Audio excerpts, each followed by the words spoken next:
아멘. 할렐루야. 아멘. 사도신경 강해 시리즈를 잠시 오늘 설명절을 맞아서 다음 주로 계속 이어가려고 하고요. 오늘은 영광의 순간은 바로 지금이다 라는 제목으로 하나님 말씀 전하도록 하겠습니다. 여러분, 행복하고 기쁨이 넘치는 설 명절을 보내고 계십니까? 네. 떡국 많이 드셨어요? 네. 우리 자녀들은 세뱃돈 많이 받았어요? 저희 어머니는 지금도 아들, 며느리, 사위, 딸에게 세뱃돈을 주세요. 네. 너무 좋은 집안인 것 같아요. 어머니에게 유일하게 용돈 받는 날입니다. 예, 저기도 한 분, 저와 같은 분이 계시네요. 오늘 우리는 설 명절 이 연휴 기간 동안에 한 가족으로 이렇게 하나님께 예배드리고 있는데, 설날에 대한 이야기로 오늘 말씀을 시작해 보려고 합니다. 여러분, 설날이 언제부터 우리 민족의 최대 명절로 지키게 되었는지 혹시 알고 계십니까? 여러 가지 이야기가 있는데 가장 유력한 이 설은 이 삼국유사에 보면 AD 488년 신라 21대 왕인 이 소지마립간이라는 왕이 있는데, 그때 시절부터 오늘날과 같은 이 설 명절을 지내온 것으로 기록이 되어 있습니다. 그러다가 계속 이제 시간이 흘러서 일제 강점기에 접어들어서 이 태양력을 사용했던 일본이 이 구정을 조금은 지키지 못하도록 하고 1월 1일을 신정으로 해서 그날을 지키도록 했어요. 그래서 이 음력설을 지키는 한국 풍속을 폐지하려고 하는 이 탄압들이 여러 가지로 많이 시도가 되었죠. 예를 들어 음력설에 이 차례를 지내기 위해서 가정이나 이 떡 방앗간에 떡을 만드는 가정은 벌금을 부과하기도 했고, 또 설날에 어른께 세배하기 위해서 하얀 옷, 깨끗한 옷을 입는 사람들이 지나가면 검은 물이나 또 오징어, 그런 먹물 등으로 물총을 쏴서 옷을 더럽히게도 만들었고요. 또한 이 순사들을 통해서 이 설 명절을 지키지 못하도록 감시하는 이런 박해들이 여러 차례 많이 있었지만, 결국 해방이 될 때까지 이 음력설을 완전히 없애지는 못했다고 합니다. 그런데 이제 해방이 되었어요. 그런데 해방이 되었는데 대한민국 정부가 이 경제 성장을 강력하게 추진하면서 이 양력설을 지켜야 된다, 대세에 따라 또 다른 나라들도 다 그렇게 지킨다고 그러면서 이 양력설을 계속 주장해 왔지만, 국민들의 정서에는 이 음력설을 지키는 문화가 마음 깊이 남아 있으니 계속 고수하고, 그러다가 1985년 드디어 민속의 날로 구정을 공휴일로 지정을 하고요. 1989년도부터는 그 음력설을 설날이라는 단어를 이제 본격적으로 사용했다고 합니다. 근데 여러분, 이 설날 할 때 설자가 또 어떤 뜻일까요? 이것도 여러 가지 어원이 몇 가지가 있더라고요. 근데 그 중에 제일 설득력 있는 이 뜻은, 이 설자는 설이 따른 낯설다, 익숙하지 못하다, 삼가다라는 그런 의미의 단어래요. 그래서 설날은 어쩌면 새해에 대한 낯설음, 아직 익숙하지 않은 날, 그러기 때문에 삼가하고 조심히 지내야 할 날로 의미를 풀어놓았습니다. 어쩌면 사회적으로, 국가적으로 볼 때 이 설날은 공동체 의식을 결속시키고, 무슨 일이 있어도 한국 사람들은 설날, 추석 때는 대이동하지 않습니까? 그러니 개개인은 또 개인적인 차원에서는 묵은 해를 멀리하고 새로운 미래를 향하여 출발하는 교책이 변하기가 바로 이 설날이라고 할 수 있죠. 여러분, 이미 새로운 시작은, 한 해는 시작이 되었지만 구정을 맞아서 우리는 또 새롭게 펼쳐질 올 한 해의 삶을 다시금 하나님께 내어 맡기는 이 날을 우리는 또 예배로 드리고 있습니다. 여러분, 우리가 오늘 설 명절을 맞이하여 설날, 아직은 낯설고 익숙하지 않고 여전히 내 안에 일어나는 많은 상황과 환경 속에 어떤 상황을 마주하게 될까 두렵고 떨리는 마음도 있지만, 그럼에도 불구하고 새 일을 행하시는 하나님은 계속해서 신실하게 하나님의 일을 행하고 계시기 때문에 우리는 오늘 이 설 명절을 맞아 다시금 미지의 세계를 하나님과 동행하고 하나님만 의지하며 소망하며 살아갈 수 있기를 주님의 이름으로 축원드립니다. 오늘 본문에는 80이라는 인생, 살 만큼 살았던 한 노인이 등장하지요.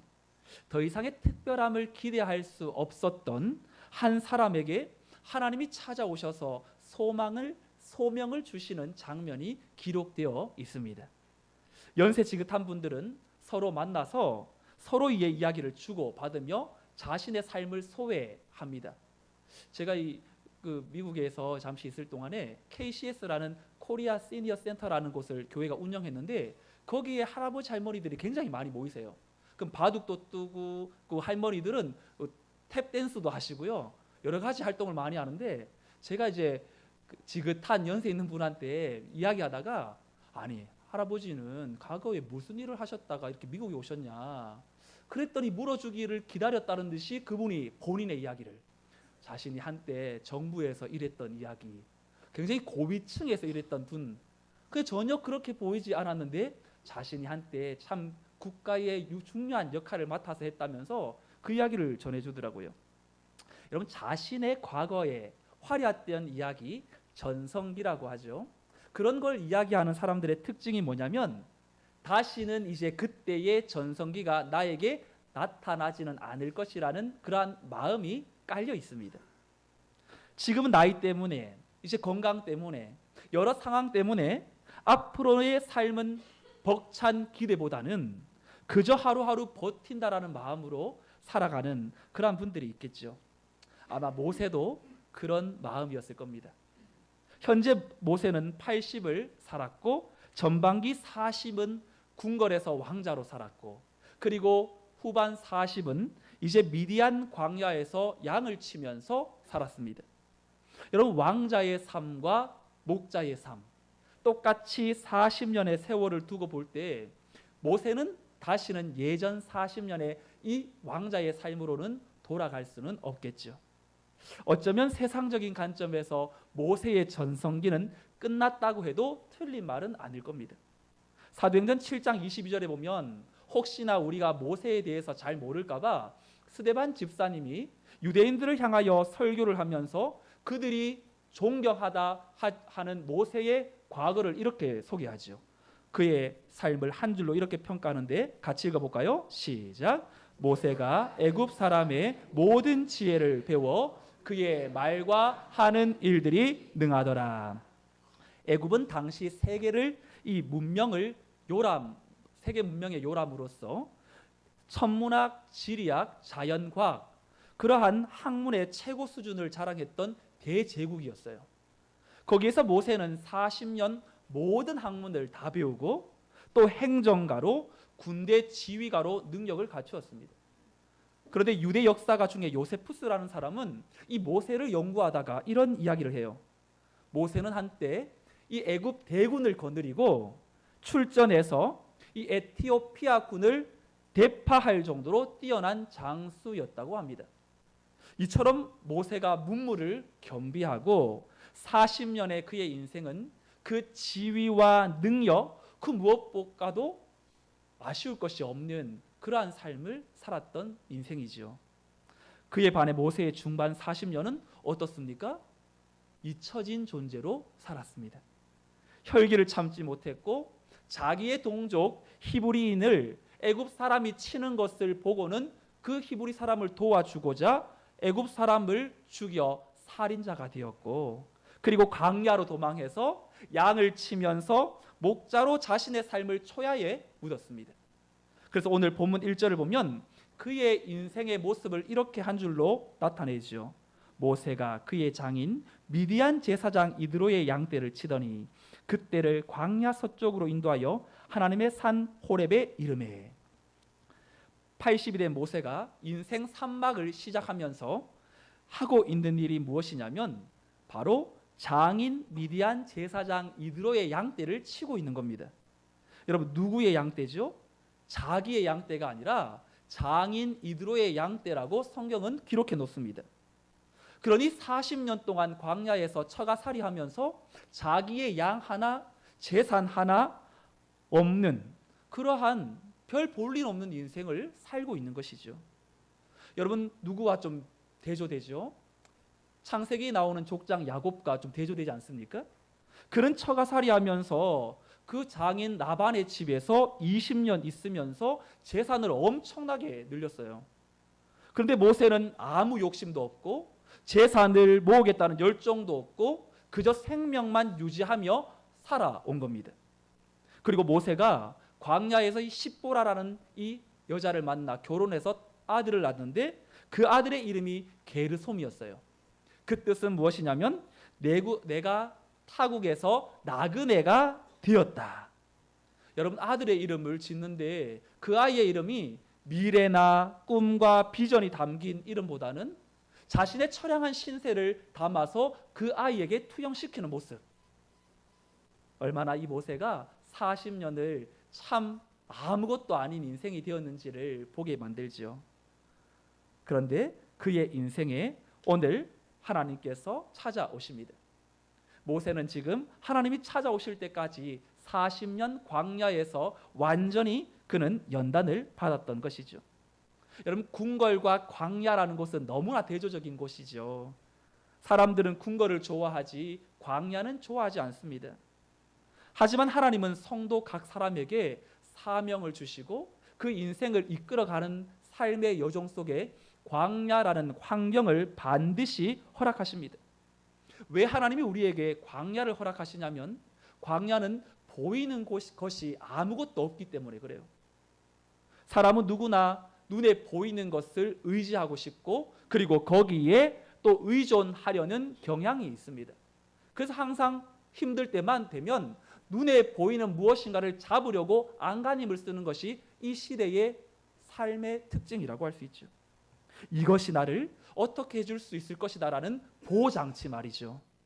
이것만 있으면 내 삶의 최소한의 그 삶을 유지할 수 있는 눈에 보이는 것, 물질이 될 수도 있고 또 자녀일 수도 있고 세상에서 인정하는 나의 위치일 수도 있고 나와 관계를 맺는 사람이 될 수도 있겠죠. 그런데 구약에 보면 이런 마음을 똑같이 대변하는 모습들이 있습니다. 하나님을 믿으면서도 당시 이스라엘 백성들은 눈에 보이는 수호신이라는 뜻을 가졌던 이 드라빔을 가정에 모시면서 살았어요. 그림에서 보는 것처럼 이 성경 속에 등장하는 신 중에서 가장 작은 신으로 크기는 약 20에서 50cm 정도가 되는 숨길 수 있는 우상, 바로 이 드라빔이었어요. 대표적으로 야곱이 삼촌 라반의 집에서 거부가 되어서 이제 나오는데 야곱의 아내 라헬이 아버지 라반의 집에서 아끼던 드라빔을 훔쳐서 나옵니다. 여러분 이 드라빔이 무엇이길래 이 라헬은 이토록 이 드라빔을 가지고 나오려고 했을까요? 그리고 이 야곱 라반도 자기의 드라빔이 없어졌다는 것을 알고는 그들의 행방을 쫓아서 야곱이 지나갔던 그 뒤를 쫓아 붙잡죠. 그리고 다른 건 아무것도 요구하지 않고 나의 드라빔을 훔쳐간 것에 대해서 이야기합니다. 그런데 이 라헬이 슬쩍 그를 숨겨놓고 모른 척하죠. 라헬은 목숨을 걸고 이 드라빔을 아버지에게로 지켜내고 또 아버지는 이 드라빔을 끝내 찾지 못하고 돌아가요. 여러분 기원전 14세기, 15세기에 보면 고대 근동의 생활을 소개해 놓는 토판이라고 있는데 여기에 그 사람들의 문화 중에 집집마다 이 조그만한 수호신을 만들어 두는 일이 있었다고 합니다. 근데 이 수호신은 한마디로 그 집에 또한 하나의 보호해 주는 그러한 보호신이라고 생각했죠. 자녀들이나 식구들이 이제 출가하거나 이제 이사 갈 때쯤 되면 자기 집에 모셨던 수호신을 똑같은 걸 하나 더 만들어요. 그리고 그걸 부적처럼 자녀들에게 건네줍니다. 안녕을 기원하고 복을 기원하는 그런 용도로 사용했던 것이죠. 이날 라헬이 그 아버지의 드라빔을 훔쳐서 그냥 가지고 갈 수밖에 없었던 결정적인 이유가 있다면 이 드라빔을 다시 만들어야 할 시간이 부족했던 것 같습니다. 급한 마음으로 도망해야 하고 그렇다고 해서 야곱이 그런 드라빔을 또 챙길 사람도 아니고 말이죠. 라헬은 이제 자신의 남편 하나만 믿고 이제 그 앞으로 펼쳐질 일들을 생각하면서 불안감을 벗어버리고 평안함을 누리기 위해서 하나님과 더불어 보이는 이 드라빔을 그 마음속에 계속해서 섬기고 있었던 것입니다. 여러분, 라헬의 삶 속에 이 드라빔은 하나님보다 어쩌면 더 현실적이고 구체적으로 도와줄 수 있는 힘의 원천이었죠. 오늘 혹시 우리가 예배를 드리면서 이런 드라빔 하나 정도는 우리 마음속에 가지고 계시지는 않으세요? 내가 지금까지 살아왔던 삶의 경험이 드라빔으로 작동될 수도 있고, 이렇게 해야 된다라는 나의 고집이 드라빔으로 작동될 수도 있고, 또한 다른 이들을 향하여서 참으로 내가 더 영적으로 우위에 있다고 은근히 교만한 마음을 가지고 있는 것이 우리의 인생에 드라빔으로 작동되어 하나님보다 내 자아에 더 심취하고 있는 모습들이 있다면 오늘 우리는 그 드라빔이 무엇인지를 생각해야겠습니다. 여러분, 오늘 이 모세는 어쩌면 그의 인생 속에 왕자라는 그 타이틀이 주는 드라빔, 하나님 없이도 살 수 있었던 그의 인생 40년을 벗어버리는데, 다 내어버리는데 걸렸던 시간이 또 동일하게 40년이었어요. 오늘 본문의 1절을 보면 하나님은 그런 모세의 인생에 찾아오셔서 자신도 자기의 인생의 영광의 때는 지나갔고 전성기는 끝났다라고 생각하는 그때 하나님은 찾아오셔서 하나님의 일을 하시는데, 1절을 보시면 마치 영화에서 복선구시를 하는 것처럼 우리에게 전달하지요. 1절 하반절에 이 모세가 그때를 광야 서쪽으로 인도하여 하나님의 산 호렙에 이르매. 여러분, 이 구절을 통하여 모세의 사명이 보이지 않습니까? 본문에서는 모세가 이드로의 양떼를 치고 있지만 앞으로 모세는 이드로의 양떼가 아니라 하나님의 양떼를 치게 될 것임을 이 한 구절을 통해서 우리에게 알려주고 있어요. 장차 모세가 하나님의 양떼를 인도하여 하나님의 산 호렙 시내 산에서 하나님의 백성들이 숙지해야 할 율법을 받는 장면을 오늘 본문 1절은 이미 우리에게 그의 사명, 끝나지 않고 이제 시작이라는 하나님의 그 부르심 앞에 순종으로 받아야 하는 모세의 모습을 발견하게 되는 것이죠. 본문 1절을 여러분 유심히 보시면 특별한 문구가 하나가 더 나옵니다.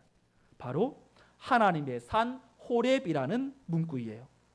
여러분, 호렙이라는 말은 황폐하고 버려진 건조한, 또한 황무지, 불모지, 산으로서는 가치가 없는 형편없는 산이 바로 이 호렙이었어요. 근데 성경은 그 산을 무엇이라고 수식하냐면 하나님의 산이라고 붙입니다. 모세가 이 호렙산을 볼 때 자신의 인생과 맞닿아진 곳, 정말로 어떠한 소망도 가질 수 없는 곳, 황폐한 그 산이 곧 나의 모습이라고 생각할 수밖에 없었던 그곳에 하나님의 산이라고 표현해 놓은 이 구절을 통해 우리는 기대감이 일어나야 합니다. 아무도 찾지 않은 버려진 산 호렙산이라 할지라도 하나님이 임재하셨기 때문에 그 산은 하나님의 산이 될 수 있는 것처럼 모세가 40년 전성기가 내 인생에 제일 좋았던 시절이라고 말하고 남은 후반기 40년은 없었으면 좋았을 뻔, 치웠으면 치우기를 원했던 삶이라고 할지라도 이제 주님이, 하나님이 찾아오셔서 자신도 상상할 수 없었던 그 위대한 하나님의 역사를 이루어내는 지금이 어쩌면 하나님 편에서는 영광의 때가 되는 삶을 사는 첫 출발점이라는 것이죠. 오늘 모세를 하나님은 어떻게 만나주셨습니까? 2절 말씀을 우리 함께 읽어볼까요? 2절 시작. 여호와의 사자가 떨기나무 가운데로부터 그에게 나타나시니라. 그가 보니 떨기나무에 불이 붙었으나 그 떨기나무가 사라지지 아니하는지라. 아멘.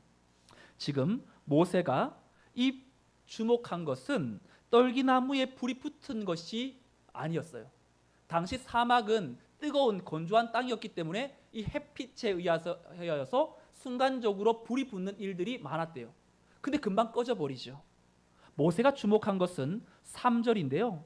이에 모세가 이르되 내가 돌이켜 가서 이 큰 광경을 보리라. 떨기나무가 어찌하여 타지 아니하는고 하니, 모세는 떨기나무에 불이 붙었지만 금방 꺼질 것처럼 보이지 않고 계속 타고 있는 그 장면이 그의 눈에 들어온 것이죠. 여러분, 하나님은 왜 불이 붙었으나 타지 않는 떨기나무를 이 모세에게 보여주셨을까요? 출애굽의 사명을 위해서, 이스라엘 백성들을 이끌어내라고 하는 그 사명을 위해서 하나님이 모세를 찾아오셨다면 차라리 죽어가는 떨기나무에 새순이 돋고 푸른 잎이 자라고 열매를 맺는 것을 보여주는 것이 더 좋은 방법이지 않을까요? 여러분, 불은 특성상 소멸을 상징합니다. 사정없이 태우고요, 삼켜버리고 없애버리는 것을 바로 불의 특징이라고 하잖아요. 그런데 지금 떨기나무가 그 불에 붙어 있는데, 휩싸여 있는데 그 불은 나무를 태우지 않는다는 겁니다. 아무리 비참하고 버려진 떨기나무일지라도 그 떨기나무에 붙은 불을 하나님은 타지 못하게 하셨어요. 가시떨기에 붙어 있는 그 불은 그 가시떨기를 태우는 불이 아니라 살리는 불이요, 다시금 일으켜 세우는 불이요, 소망 없는 곳에서도 하나님이 불이 그곳 가운데 있을 때에 결국 꿋꿋하게 이 백성들은, 이 모세의 인생은 이제 하나님과 함께 시작이라는 사실을 그 장면을 통해서 알려주고 있습니다. 사랑하는 성도 여러분, 여러분들의 삶도 어쩌면 하나님의 불이 붙어야 될 그 심지가 지금 꺼져가고 있는 상태라면, 오늘 이 모세에게 나타난 하나님의 금제가 나에게도 일어나게 해달라고, 다른 어떤 드라빔을 찾는 것이 아니라 하나님의 그 임재 앞에 내가 서 있는 것이 다시금 일으켜 소생함을 얻는 유일한 길이라는 사실을 고백하고 하나님을 붙들 수 있기를 주님의 이름으로 축원드립니다. 우리 하나님은 굉장한 연출가세요. 디테일의 끝판왕이세요. 이 무엇 하나 허투루 하시는 법이 없으신 분이 하나님이세요. 자신의 인생에 더 이상 기대할 수 없는 그 모세를 어떻게 하면 그 마음의 동기부여를 일으켜서 사명감을 가지도록 하실까 할까, 다양한 시청각 자료를 준비하셔서 모세의 마음과 눈을 사로잡고 하나님의 앞에 나오도록 만드시는 그 하나님의 손에, 어쩌면 모세뿐만 아니라 오늘 이 자리에 있는 여러분들도 모세처럼 찾아오신 하나님의 연출에 반응한 사람들이라고 할 수 있겠죠. 모세는 이 호렙산에서 하나님과의 뜨거운 만남을 가집니다. 4절 말씀 함께 읽어봅니다. 시작. 여호와께서 보려고 돌이켜 오는 것을 보신지라. 하나님이 떨기나무 가운데서 그를 불러 이르시되 모세야 모세야 하시매 그가 가로되 내가 여기 있나이다. 하나님이 모세를 2번 부르시는 것은 부르심의 확실함, 그리고 하나님의 다급함을 나타내는 것입니다. 하나님은 부르심의 확실함과 다급함을 위해서 항상 2번씩 부를 때가 많죠. 사무엘아 사무엘아.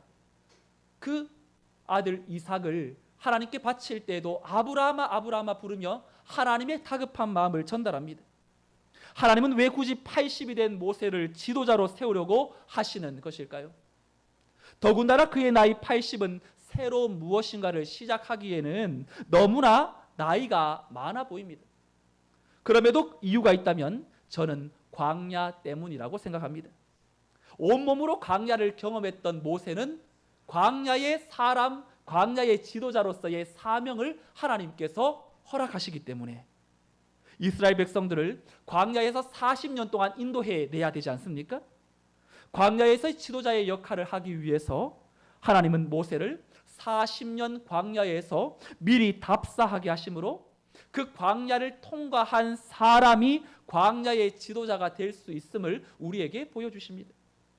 여러분, 광야를 지나본 사람은 자신이 지나온 광야를 다른 사람들에게 소개하며 광야를 거쳐가는 이들을 도울 수가 있겠고, 광야에서 떨기나무를 경험한 사람만이 자신을 떨기나무와 같다고 생각하는 사람에게 그 나무에 불이 붙었지만 결코 타지 않을 것이라고 말해줄 수 있지 않겠습니까?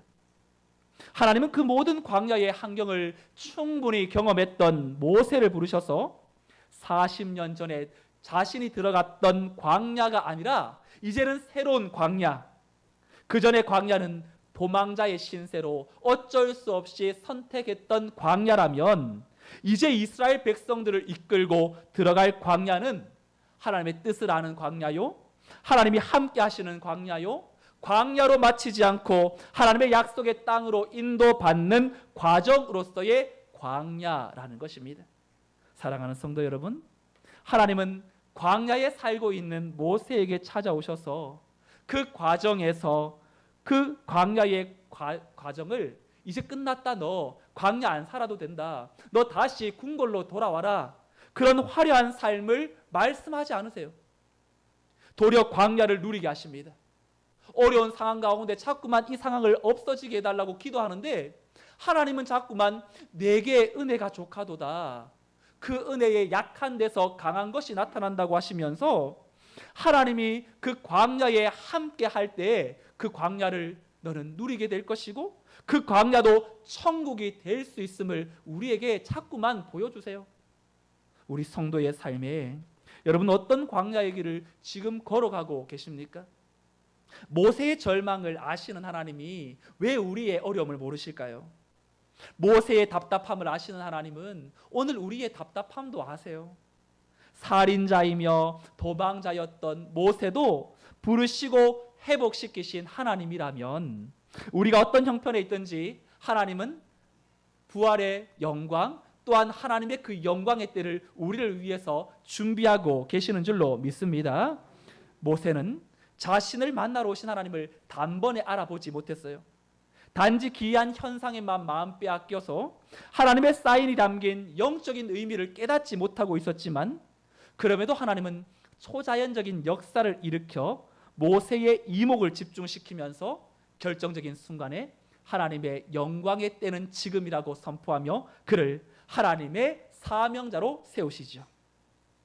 미국 뉴욕 대학교의 부속 병원인 제알병동의 입구에는 시 하나가 적혀 있는데 시 제목이 나는 가장 많은 축복을 받은 사람입니다 라는 시입니다. 좀 긴 내용인데요, 내용은 이렇습니다. 여러분도 한번 들어보셨을 것 같아요. 큰 일을 이루기 위해 힘을 주시도록 하나님께 기도했더니 겸손을 배우라고 연약함을 주셨습니다. 많은 일을 해낼 수 있는 건강을 구했는데 보다 가치 있는 일을 하라고 병을 주셨습니다. 행복해지고 싶어 부유함을 구했더니 지혜로워지라고 가난을 주셨습니다. 세상 사람들의 칭찬을 받고자 성공을 구했더니 뽐내지 말라고 실패를 주셨습니다. 삶을 누릴 수 있게 모든 걸 갖게 해달라고 기도했더니 모든 걸 누릴 수 있는 삶 그 자체를 선물로 주셨습니다. 구한 것 하나도 주시지 않았지만 내 소원 모두 들어주셨습니다. 하나님의 뜻을 따르지 못하는 삶이었지만 내 마음속에 진작에 표현 못한 기도는 모두 들어주셨습니다. 나는 가장 많은 축복을 받은 사람입니다. 성도의 삶은 의도하지 않은 많은 결과를 참 많이도 마주하게 되는 삶이죠. 하나님은 인격적이신데 때로는 일방적이세요. 우리의 필요보다 하나님의 뜻에 합한 것을 우리가 구하지 않았음에도 임의로 주실 때가 있습니다. 때로는 우리의 삶에 구하지 않은 것을 왜 일방적으로 주셨냐고 원망하며 따지며 물을 때도 있습니다. 그런데 많은 경우 일방적으로 하나님의 은혜를 베푸셔서 우리를 구원해 주신 거, 우리를 자녀 삼아 주신 거, 내가 마주하지 않은 문제 속에 피할 길을 내사 감당케 하신 하나님의 일방적인 사랑에 대해서는 너무나 당연한 것처럼 망각할 때가 있죠. 그러다가 고난과 역경과 피할 수 없는 고통 앞에 서게 되면 어떻게 이럴 수 있냐며 하나님에 대해 따져 묻는 모습들이 우리의 모습입니다. 당장의 축복과 고난도 연약한 인생이기 때문에 그 의미를 다 알지 못하고 느껴지는 대로 반응하지만 하나님은 우리의 삶에 통전적으로 개입하세요. 통전적이라는 말은 단편적인 것이 아니라 전체의 그 인생의 그 우리의 퍼즐을 맞추시는 분이라는 것입니다. 그래서 만피스라는 그 조각 퍼즐이 우리의 인생이라면 한 조각 피스 퍼즐을 들고 우리는 살아가는 인생인데, 오늘 이 퍼즐을 들고 만 피스 되는 완성본을 못 보고 살아가기 때문에 이 퍼즐을 내 인생에 어디에 두어야 될지를 몰라 하나하나 따져보다가 여기가 최고의 자리겠구나라고 놓았는데, 알고 보니 실수였어요. 우리는 실수하고 우리는 잘못 놓았는데, 통전적으로 개입하시는 하나님께서 그것을 합력하여 끝내 하나님의 소망의 항구로 다다르게 만드시는 하나님의 역사를 보게 하시는 것이 하나님이 붙드는 성도의 인생의 마지막인 줄로 믿습니다. 설교를 마무리하면서 오늘 설교 제목을 여러 번 바꿨어요. 뭘로 해야 되나 고민하다가 제가 청소년 시절에 너무나 좋아했던 만화 한 편이 생각났습니다. 그럼 슬램덩크라는 농구 만화인데요, 혹시 들어보신 분들이 계신지 모르겠어요. 이 만화책은 1권부터 24권이 있는데 돈을 모아다가 전권을 다 구입할 정도로 이 만화책을 참 너무 재밌게 봤는데요, 이 슬램덩크는 하이라이트가 마지막 24권이에요. 24권에 보면 머리를 빡빡 밀은 이 강백호라는 주인공이 이제 자기가 소속된 북산고를 우승하기 위해서 만드는 이야기인데, 마지막에 누구와 이제 경기 시합을 하냐면 상왕이라는 팀을 만납니다. 최고의 농구 실력을 갖춘 이제 팀인데, 강백호라는 주인공이 이제 있는 북산 팀은 오합지졸이에요. 어떻게 결승전까지 올라왔는지 몰라요. 근데 이제 몇 분 남지 않은 상황에서 완전 농구 풋내기인 주인공인 강백호가 감독님에게, 그 감독님의 이름은 안 감독님인데 감독님이라고 부르지도 않아요. 영감님이라고 불러요. 그러면서 시간이 얼마 남지 않고 점수 차도 많이 벌어지는데 강백호가 이 감독에게 이렇게 말합니다. 영감님의 영광의 시대는 언제였죠? 영감님의 영광의 시대는 옛날 국가대표 시절이었나요? 저의 영광의 시대는 바로 지금입니다. 영감님의 영광의 시대는 옛날 국가대표 시절, 저는 지금 이 상황이라는 가장 강력한 팀에게 몰리고 있는 이 상황이 내 인생의 영광의 시대입니다. 그러면서 강백호가 코트에 들어가서 공격 역전 포인트를 줄이고 이제 마지막 슛을 넣어 승리로 이끌면서 이 만화책이 끝나요. 저는 이 만화책의 한 장면이 머리에 떠오르면서 상황이라는 환경에 우리가 끝이라고 말할 수 있는 상황과 환경 속에 우리는 환경의 변화가 있어야만 영광이라는 단어를 사용하지만, 그리스도인들에게 이 영광이라는 말은 세상을 이기고 부활하신 주님 자체가 영광이죠. 모세는 자신이 서 있는 자리에서 아무것도 할 수 없는 그저 남의 양을 치면서 이렇게 인생이 맞춰진다고 생각하는 것 외에는 다른 것이 없는 상황 속에서 진정한 영광의 순간을 맞이하게 된 것입니다. 그것은 모세가 환경이 바뀐 것에 있지 않고 영광의 하나님을 그가 경험했기 때문에 그는 나이를 초월하고 또한 붙들려 있는 광야의 삶을 청산하고 이제 나의 남은 삶은 나이를 생각하지 않고 하나님의 붙들림 받는 그 삶만 생각하겠다며 자신의 인생의 남은 40년을 녹슬어 없어지기보다 달아 없어지는 삶으로 마쳤죠.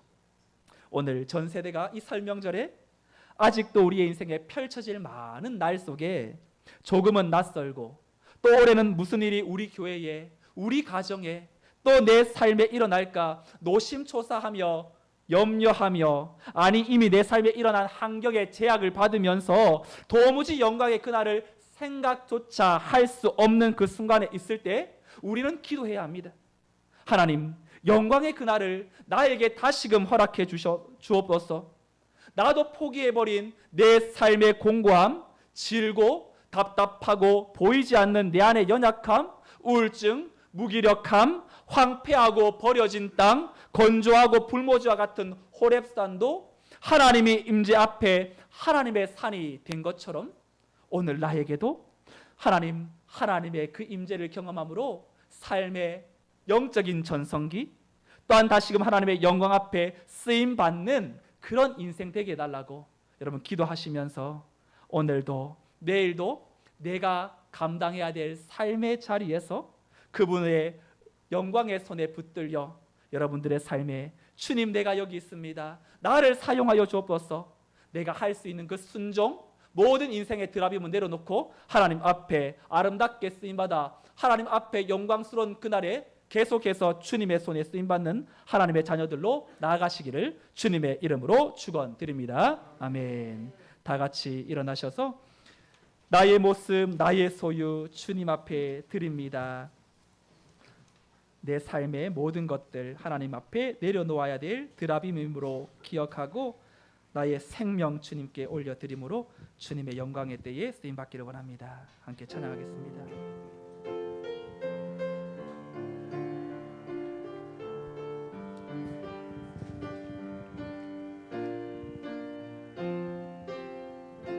나의 모습, 나의 모습, 나의 소유 주님 앞에 모두 드립니다.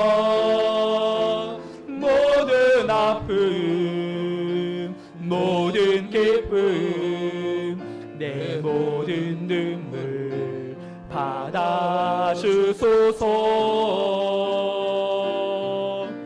나의 생명을 드리니 주 영광 위하여 사용하옵소서. 내가 사는 날 동안에 주를 찬양하며 기쁨의 제물 드리 나를 받아주소서. 어제일과 너제일과 내일일도 꿈과 희망 모두 드립니다.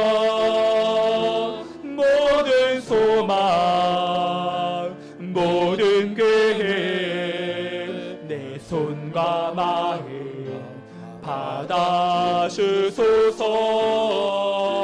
받아주소서. 나의 생명을 드리니 주 영광 위하여 사용하옵소서. 내가 사는 날 동안에 주를 찬양하며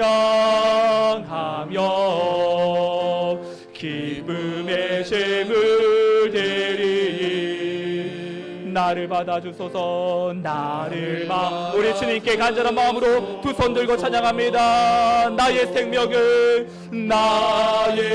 생명을 드리니 주 영광 위하여 사용하옵소서. 내가 사는 날 동안에 주를 찬양하며 기쁨의 제물 드리 나를 받아주소서. 나를 받아주소서. 광야는 하나님의 삶의 방식을 깨닫고 하나님 없이 살았던 나의 드라빔을 내려놓는 시간입니다.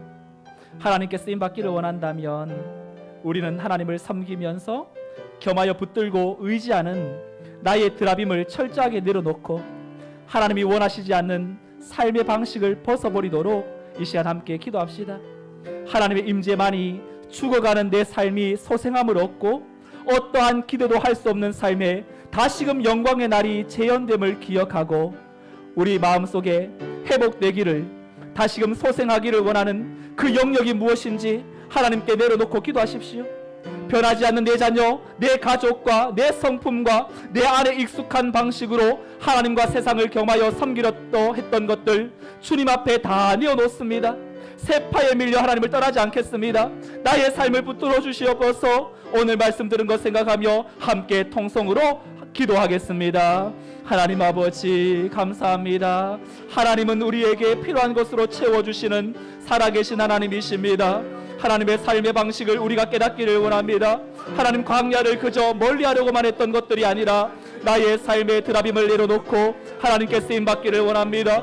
하나님을 섬기면서도 겸하여 붙들고 의지하지 않았 나의 드라빔을 철저하게 내려놓고 하나님이 원하시는 하나님의 삶의 방식을 가지게 하여 주시옵소서. 하나님의 임재 앞에 죽어가는 내 안에 모든 삶은 소생함을 얻기를 원합니다. 어떤 기대도 할 수 없는 삶에 다시금 영광의 날이 재현됨을 기억하고 우리의 마음속에 하나님 앞에 무너져야 될 모든 것들, 다시금 하나님의 은혜 가운데 회복되어야 될 것들, 변화되지 않는 내 삶에 가족과 자녀와 성품과 익숙한 방식으로 하나님과 세상을 겸하여 섬기려고 했던 모든 것들 다 주님 앞에 내어놓고 세파에 밀려 하나님을 떠나지 않도록 나의 삶을 드리오니 주님 받아주옵소서. 하나님의 영광의 손에 붙들려 순종하며 나아가겠습니다. 하나님의 가운데 나아갈 수 있도록 도와주옵소서.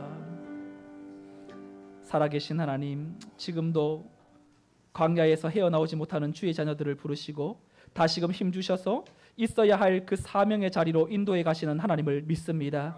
여기 이 자리에 하나님을 예배하는 시간을 또한 소중히 여기지 못하고 하나님을 섬기지만 내 경험이라는 드라빔, 나의 생각대로 해야 한다는 고집이라는 드라빔, 편한 방식으로 그저 대가를 지불하지 않고 대충대충 신앙생활하며 살아가려고 했던 편의주의라는 드라빔, 나도 몰랐던 하나님을 대신하는 수많은 드라빔을 십자가 앞에 내어놓고 오직 하나님만 내 삶의 영원한 통치자, 구원자, 주관자로 좌정하여 주옵소서. 인생 80에 모세도 자신의 삶을 기대하지 못했던 그 시간, 광야라는 환경을 통하여 하나님께서 모세를 만나 주셨을 때 그의 삶의 영광의 순간이 바로 지금 호렙산에서 시작된 것처럼 오늘 내 삶에도 여전히 벗어버리지 못하고 어찌해야 될지 모르는 불투명한 삶의 자리에서 육신의 공고함으로 물질의 어려움으로 진로를 고민하는 다음 세대에 이르기까지 모든 정답의 근원이신 하나님께서 우리 성문교회 각 성도들의 마음을 터치하여 주사 광야에서 하나님을 만나게 하시고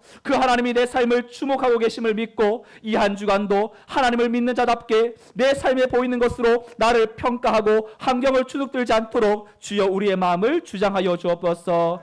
오늘도 우리의 삶에 나를 사용해 주시기를 원하시는 하나님 앞에 구별되어 이 한 주간 내가 가지 말아야 될 곳에 우리의 발걸음을 막아주시고 우리의 입술에 파수꾼을 세워주시고 하나님의 영광의 그날을 기대하며 하나님과 동행하며 하나님의 은혜로 말미암아 나도 살고 다른 이들도 살려내는 광야를 통하는 진정한 광야의 하나님의 종들로 쓰임받게 하여 주시옵소서.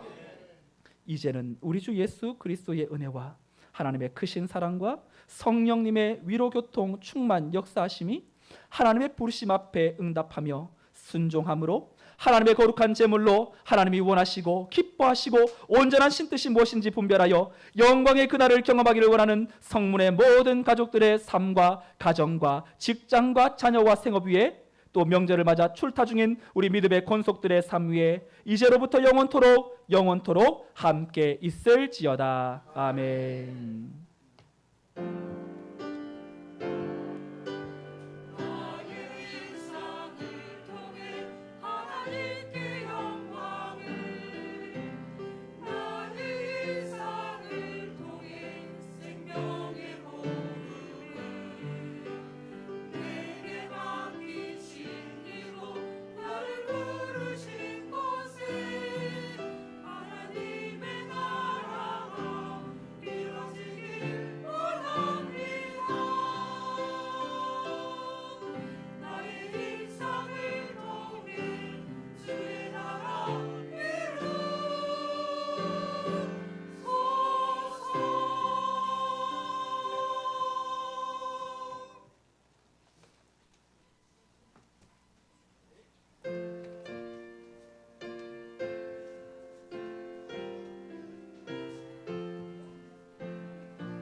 줄 알았어.